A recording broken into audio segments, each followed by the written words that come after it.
learning objective, explain financial planning, and define the 8 planning domains.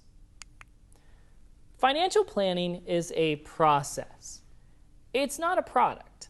And so often in financial planning, we have to remember that the client is coming to us for what is in our head to help coach them through the planning process. So what is financial planning? Financial planning is a process, and it's a process that helps us first ascertain the client goals. What are the goals? Well, let's really pare down on those goals in a little more depth. So you want to be able to retire? All right, well, let's talk about when. What kind of lifestyle are you looking for? What are some barriers that might get in the way? Financial planning is the process that helps take that client goal and flush it out to a real pinpoint needle solution. And just like we want to know what the goals and objectives are, secondly, financial planning helps develop a plan of action for achieving those clients' goals. Now, we only have so many resources for a client. Resources are scarce. And so any client goal can be met with, we can save for it, we can spend out of income to meet it. And in a world of limited resources, we need a process to help that client determine which of their resources they allocate towards which goals and which resources they allocate towards spending today. Financial planning is a process. And that process is conducted by going through 8 unique domains.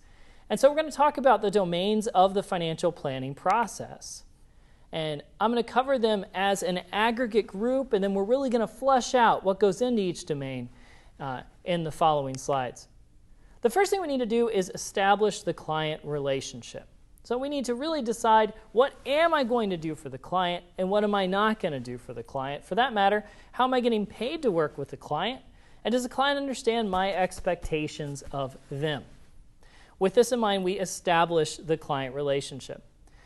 The second domain of financial planning is gathering the appropriate data. Well, we don't really know what to gather until we've established that relationship. So you can see how they start to really flow one after another.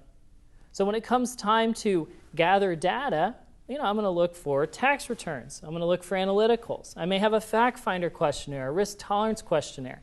What I'm trying to do is gather as much data as I can from the client and validate that data on brokerage, bank, credit card statements in order to then start addressing the needs that we have when we establish the relationship. After gathering data, the next step naturally is to analyze the data. Well, let's bring out the cannons, let's bring out the guns in the financial planning software. Let's plug that data in and start seeing, using our analytical abilities and tools, what we need to do to help the client meet those goals. While we're analyzing data, we may have to go back to the client and ask for more. We may have to go back to the client, we've analyzed some of your data and it just doesn't look like we can meet all your goals, so maybe help us prioritize those goals. So the analyze data step is the first time we may have to go back to the client and revisit domains 1 or 2. Now, the next set of domains I call the recommendation domains. All right, these recommendation domains, the 4th, 5th, and 6th domains of the planning process. First up, develop the recommendations. We want to develop recommendations, maybe give the client 2 to 3 to 4 options and coach them towards the one that we feel maybe is most appropriate, but we always want to show the client alternative actions as well. We want to say, you've talked about home buying, we can get 20% down, and that's what I suggest, but I want you to know we can maybe do an FHA loan, a slightly higher interest rate, maybe we can only put 5% down on that FHA loan.